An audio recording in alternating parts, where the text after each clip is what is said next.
मित्राणि नमः संस्कृताय। मित्रों, आप सभी का वंदे संस्कृत मातरम आपके अपने इस परिवार की ओर से हार्दिक अभिनंदन एवं स्वागत है।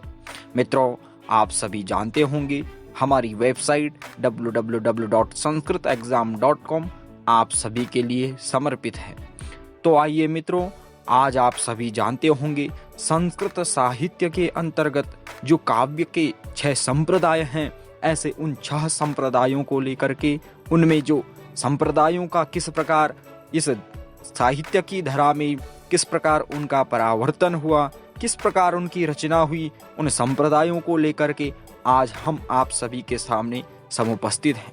तो मित्रों, आइए सबसे पहले आप सभी जानते होंगे साहित्य समाज का दर्पण होता है। उस साहित्य के अंतर्गत जो काव्य की धारा है, उन काव्यों की धाराओं में भी जो काव्य के संप्रदाय हैं, ऐसे उन 6 संप्रदाय जो आप सभी ने जरूर सुने होंगे, ऐसे 6 संप्रदायों की आज हम आप सभी के सामने चर्चा करने के लिए समुपस्थित हैं। तो आइए मित्रों, आप सभी जैसे कि जानते होंगे साहित्य शास्त्र में ये संप्रदाय जो बनाए गए, आखिर इन संप्रदायों को बनाने के पीछे क्या कारण था, क्यों संप्रदायों की रचना करनी पड़ी, किस लिए इनकी रचना करनी पड़ी, इसके पीछे क्या हेतु था और इसका क्या प्रयोजन था। तो मित्रों, जैसे कि आप सभी जानते हैं कि सबसे पहले जो काव्य की धारा में सबसे प्रथम जो संप्रदाय उत्पन्न हुआ, या कहीं कि जो प्रथम काव्य की धारा में जो प्रथम मत उत्पन्न हुआ, उसका नाम था रस संप्रदाय।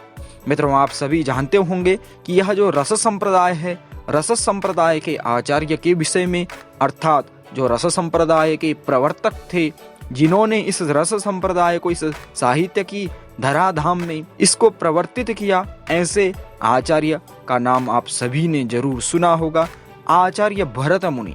मित्रों, ये भरत मुनि वही हैं जिन्होंने की नाट्य शास्त्र की रचना की है। जी हाँ मित्रों, ये भरत मुनि जिन्होंने नाट्य शास्त्र जो कि 36 अध्यायों में विभक्त है, जिसमें समस्त नाट्य के तत्वों की एक विमर्शनात्मक तरीके से, अद्भुत तरीके से समस्त नाट्य के प्रकारों की और रसों के प्रकारों की बहुत ही गंभीर विश्लेषणात्मक अध्ययन किया गया है। ऐसे भरत मुनि ने सबसे पहले जो काव्य की धारा में अपना मत प्रस्तुत किया, अपना संप्रदाय प्रवर्तित किया, उसका नाम था रस संप्रदाय। मित्रों, साहित्य की धारा में इतोपि कालांतर में अन्य संप्रदायों का भी प्रवर्तन हुआ, लेकिन जो आदिम संप्रदाय के रूप में जाना जाता है उसको रस संप्रदाय कहते हैं। रस संप्रदाय के आचार्य के विषय में यद्यपि विद्वानों का परस्पर मत वैभिन्न है, मतभेद है, तथापि कुछ विद्वान ऐसा भी मानते हैं कि रस संप्रदाय के जो आदि प्रवर्तक थे नंदिकेश्वर आचार्य थे। लेकिन मित्रों, नंदिकेश्वर आचार्य के विषय में अधिकांश विद्वानों में परस्पर मतभेद होने के कारण रस संप्रदाय के आदि प्रवर्तक आचार्य भरत मुनि को ही माना जाता है। तो ऐसे जो भरत मुनि थे, इन्होंने रस संप्रदाय की रचना की। ये रस संप्रदाय या अलंकार संप्रदाय या अथवा रीति संप्रदाय या जितने भी अन्य 60 संप्रदाय हुए, इन सभी संप्रदायों के पीछे क्या मूलभूत कारण था, इनकी रचना के पीछे आखिर मूलभूत कारण क्या था, साहित्य में जो काव्यात्मभूत तत्व होते थे, काव्य की आत्मा क्या है, उसका आत्मभूत तत्व क्या है, इस विषय को लेकर के इन 60 संप्रदायों की रचना हुई। जो काव्यात्मभूत तत्व होते हैं, उन तत्वों को लेकर के ही इन 6 संप्रदायों की रचना हुई, और 6 संप्रदायों में जो काव्यात्मभूत तत्व को लेकर के आदिम संप्रदाय बना, जिसको कि रस संप्रदाय कहा जाता है। ऐसे रस संप्रदाय के आचार्य प्रवर्तक मुनि नाट्यशास्त्र के कर्ता आचार्य भरत माने जाते हैं। तो मित्रों, सबसे पहले हम रस संप्रदाय की थोड़ी प्रारंभिक चर्चा आप सभी के सामने प्रस्तुत करना चाहेंगे। रस संप्रदाय मित्रों एक ऐसा संप्रदाय है जिसमें काव्य की आत्मा रस के रूप में स्वीकृत की गई है। आप सभी ने जरूर सुना होगा विश्वनाथ जो कविराज माने जाते हैं, साहित्य दर्पण के कर्ता विश्वनाथ ने अपने काव्य लक्षण के मत में, काव्य लक्षण के प्रसंग में कहा है कि वाक्यम रसात्मकम काव्यम, अर्थात वाक्यम ऐसा वाक्य जो कि रस से युक्त है, उसी को काव्य कहा जाता है। तो मित्रों, जहां पर रस को ही आत्मभूत तत्व में, काव्य की आत्मभूत तत्व में ग्रहण किया गया था, ऐसा जो संप्रदाय बना जहां पर रस की प्रधानता थी, उस संप्रदाय को रस संप्रदाय कहा गया और इस संप्रदाय के आदि प्रवर्तक आचार्य भरत मुनि थे। मित्रों, भरत मुनि के विषय में कहा जाता है कि आचार्य भरत मुनि का जीवन काल लगभग 400 ईसा पूर्व के आसपास माना जाता है।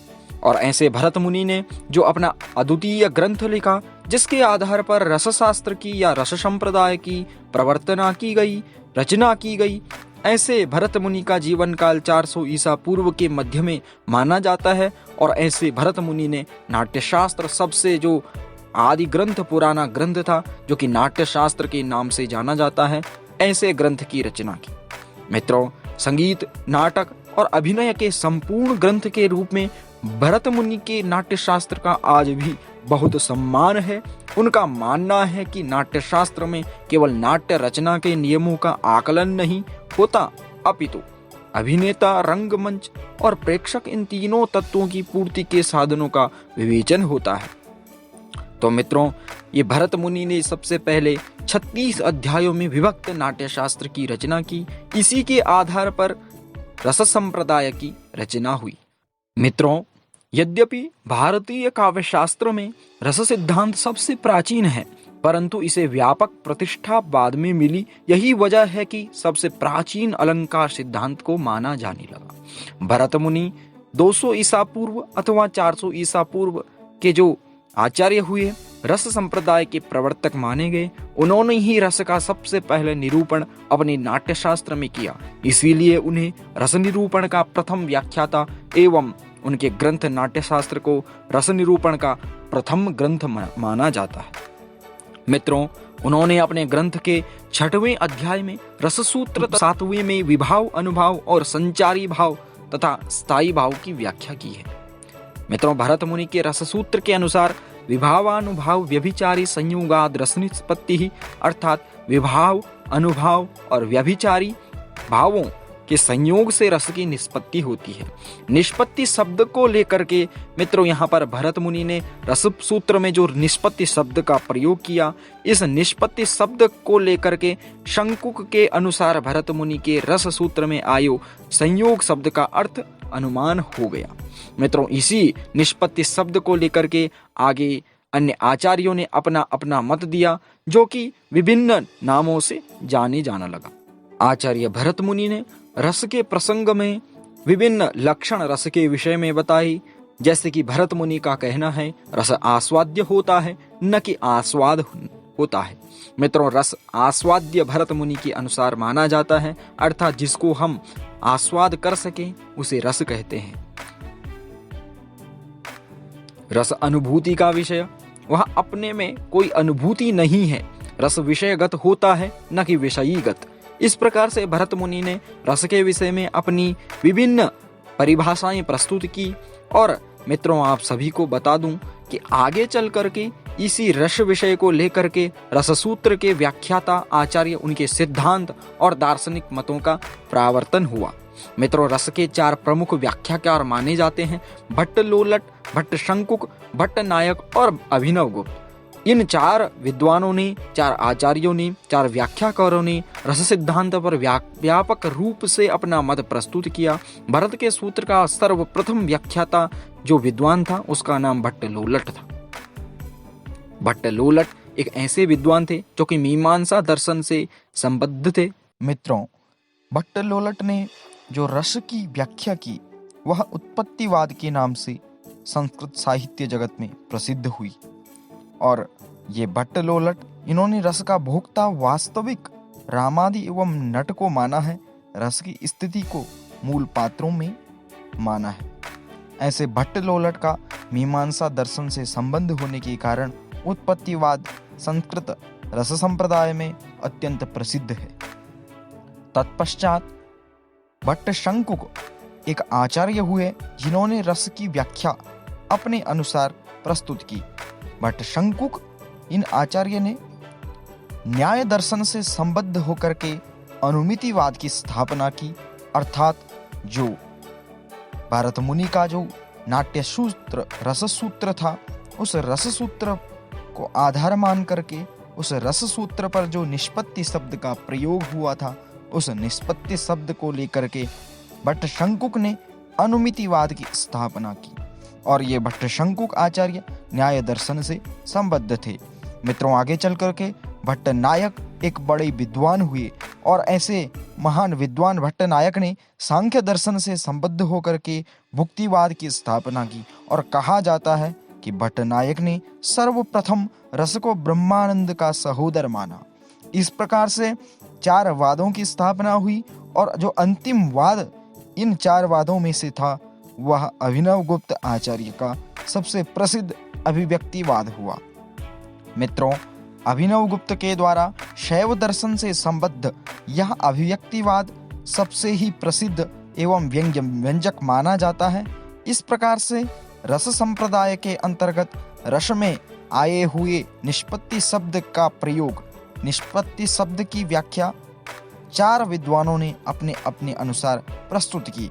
यह जो निष्पत्ति रस विषयक सूत्र था, इसमें जो निष्पत्ति का विवाद था, उसी को लेकर के इन भट्ट लोलट, भट्ट शंकुक, भट्ट नायक एवं अभिनव गुप्त इन 4 विद्वानों ने अपने अपने अनुसार रस सूत्र पर अपनी व्याख्या प्रस्तुत की, जो कि क्रमानुसार उत्पत्तिवाद, अनुमितिवाद, भुक्तिवाद एवं अभिव्यक्तिवाद के नाम से संस्कृत साहित्य जगत में प्रसिद्ध हुए। मित्रों, आगे चल करके इस प्रकार से ये प्रमुख 4 आचार्य रस संप्रदाय के माने जाने लगे और इसके पश्चात भी संस्कृत साहित्य जगत में रस संप्रदाय के अंतर्गत अन्य आचार्य भी हुए। मित्रों, आगे चल करके कविराज विश्वनाथ एक बहुत प्रसिद्ध आचार्य हुए और उन्होंने भी इसी संप्रदाय का अनुसरण किया। रस संप्रदाय के प्रवर्तक के रूप में कुछ अन्य आचार्य भी कालांतर में पाए जाते हैं, जिनमें से भोजराज, राजशेखर, केशव मिश्र और शारदा तनय, ये 4 विद्वान, 4 प्रवर्तक अत्यंत प्रसिद्ध हैं। इस प्रकार से ये प्रथम 4 विद्वान जो कि भट्ट नायक, भट्ट लोलट एवं श्री शंकुक, अभिनव गुप्त, ये 4 विद्वान रस संप्रदाय के अंतर्गत 4 व्याख्याकार अत्यंत प्रसिद्ध माने गए। और तत्पश्चात इनके ही अनुयायी के रूप में कुछ अन्य आचार्य भी हुए, जिनमें विश्वनाथ आदि आचार्य अत्यंत प्रसिद्ध हैं। मित्रों, इस प्रकार से यह रस संप्रदाय संस्कृत साहित्य जगत में, काव्य शास्त्र के जगत में, साहित्य शास्त्र के संप्रदायों की श्रृंखला में अत्यंत प्रसिद्ध हुआ और कहा जाता है कि यही रस संप्रदाय सबसे आदिम संप्रदाय माना गया। इस प्रकार से आज हमने रस संप्रदाय की एक विस्तृत परीक्षा दृष्टि से इसकी चर्चा की।